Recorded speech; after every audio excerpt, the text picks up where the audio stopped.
Assalamualaikum warahmatullahi wabarakatuh. Selamat malam. Halo semuanya. Kali ini saya akan memberikan sebuah cerita yang diambil dari kisah nyata, yakni sebuah pesugihan. Dan cerita ini berjudul Ritual Pesugihan Berjualan Sate Burung Hantu. Hampir setiap orang ingin menjadi kaya, apalagi dengan cara instan, sebab keperluan hidup setiap hari kian meningkat. Dan tak jarang orang melakukan jalan pintas untuk menjadi kaya tanpa susah payah. Seperti melakukan hal-hal yang melanggar hukum seperti mencuri, hingga melakukan ritual pesugihan. Hal tersebut pernah dilakukan oleh seseorang, sebut saja namanya Anang, warga Sungai Andai, Banjarmasin Utara.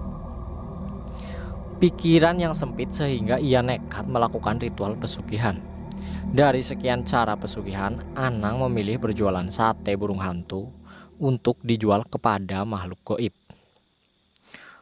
Konon katanya, sate burung hantu paling disukai makhluk goib. Gak peduli berapa harga satu tusuk satenya, makhluk goib tersebut akan membayarnya.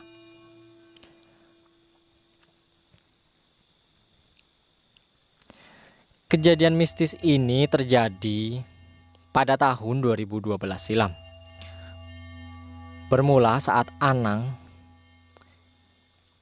termasuk dalam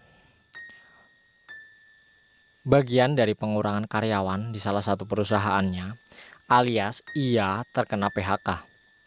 Sementara pesangon yang diberikan kepadanya hanya mampu bertahan 3 bulan saja.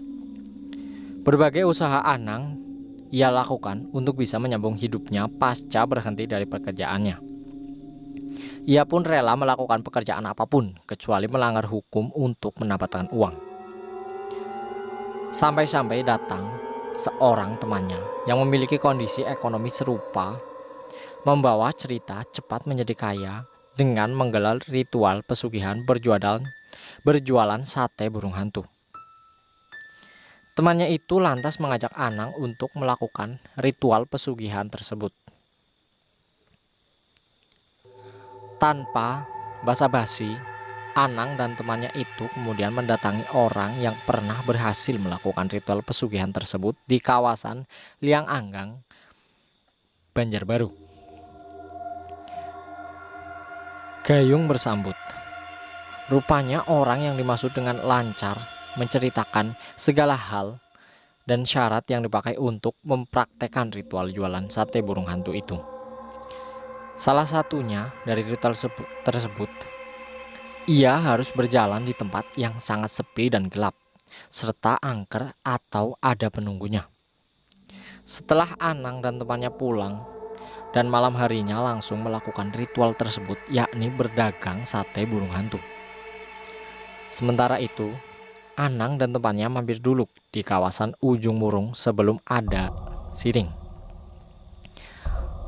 Untuk membeli burung, disitulah Anang dan temannya membeli burung hantu tersebut, serta membeli segala sesaji dan syarat yang diperlukan untuk melakukan ritual tersebut. Sempat ragu apa yang dikerjakan, namun ia tepis sebab tuntutan dan keperluan hidup yang sangat mendesak. Sekitar jam 10 malam, Anang dan temannya berangkat ke lokasi yang telah ditentukan, yakni kawasan Liang Anggang. Sambil membawa barang ritual yang dilakukan seperti burung hantu, dupa raja, ketan hitam yang sudah masak, bunga 7 rupa, dan rokok. Tepat jam 12 malam ketika Anang dan temannya sudah berada di lokasi yang sepi dan gelap, ia segera memotong leher burung hantu tersebut hingga putus. Terus dipotongnya lagi menjadi bagian kecil tanpa harus dibasuh dengan air. Jantung hati burung tersebut dipisahkan kemudian dijadikan sate bersama daging burung hantu. Setelah jadi sate, Anang kemudian membakarnya sambil menawarkan, sate burung hantu, sate burung hantu. Hati dan jantungnya juga ada, siapa yang mau? Kira-kira seperti itu.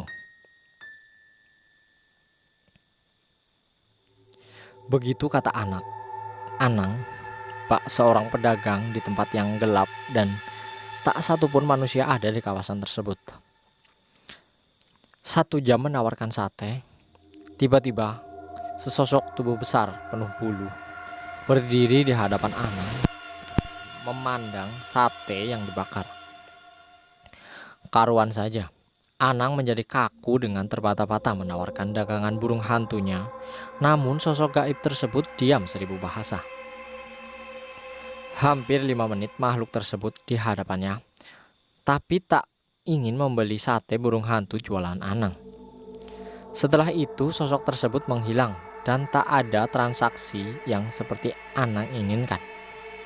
Hingga menjelang subuh, Anang dan temannya bergegas pulang. Ritual pesugihan jualan sate burung hantu di malam pertama pun gagal. Kejadian tersebut membuat Anang dan temannya yakin bahwa dagangan sate burung hantu tersebut akan membawa hasil. Malam besoknya, Anang dan temannya itu kembali melakukan ritual di kawasan yang sama.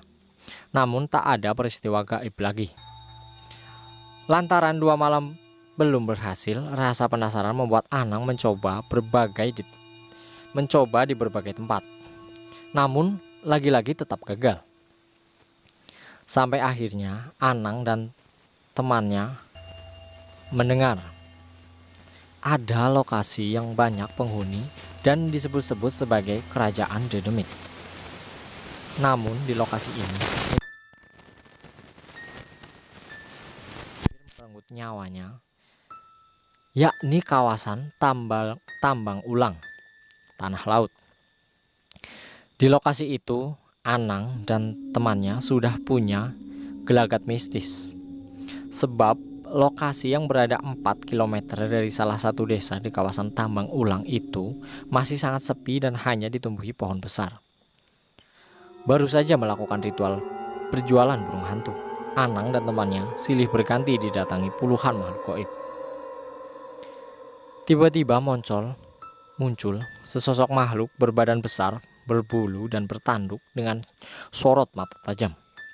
Anang dan temannya kemudian menawarkan sate burung hantunya.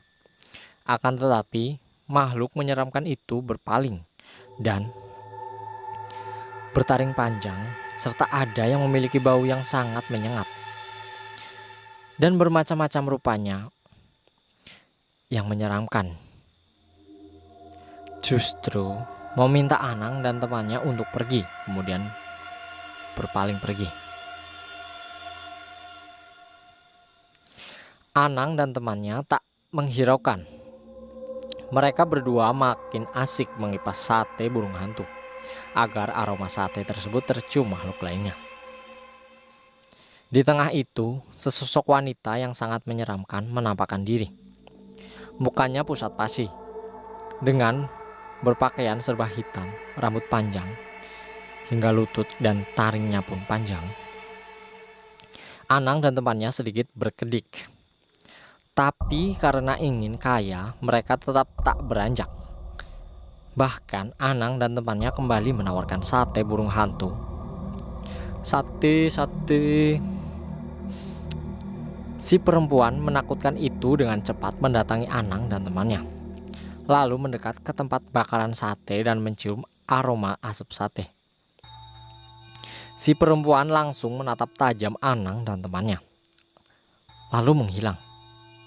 Setelah itu rupanya berbagai dedemit berdatangan dari yang tanpa kepala, berbadan besar, berkuku panjang, dan lainnya. Walaupun begitu, Anang tidak takut, apalagi ambil langkah 1000 didatangi berbagai makhluk menyeramkan tersebut. Anang terus saja menjajakan sate burung hantunya dan berharap para makhluk dedemit tersebut akan membeli sate miliknya. Namun kenyataannya para makhluk tersebut malah menyerang Anang dan memporak-porandakan sesaji jualan sate burung hantu tersebut. Bahkan sampai-sampai Anang diseret makhluk berbadan besar berbulu dan bertanduk dengan sorot mata tajam yang muncul pertama kali. Beruntung suara azan terdengar dan sejumlah makhluk tersebut hilang dan begitu saja. Dan kira-kira seperti itulah pengalaman ritual pesugihan berjualan sate burung hantu yang dilalah nggak membuahkan hasil gitu loh. Di video berikutnya, cerita berikutnya akan ada ritual pesugihan dengan sate burung gagak. Dan untuk itu cerita ini saya akhiri cukup sampai sekian, dan saya ucapkan terima kasih buat teman-teman yang sudah menonton dan mendengarkan cerita ini sampai dengan selesai.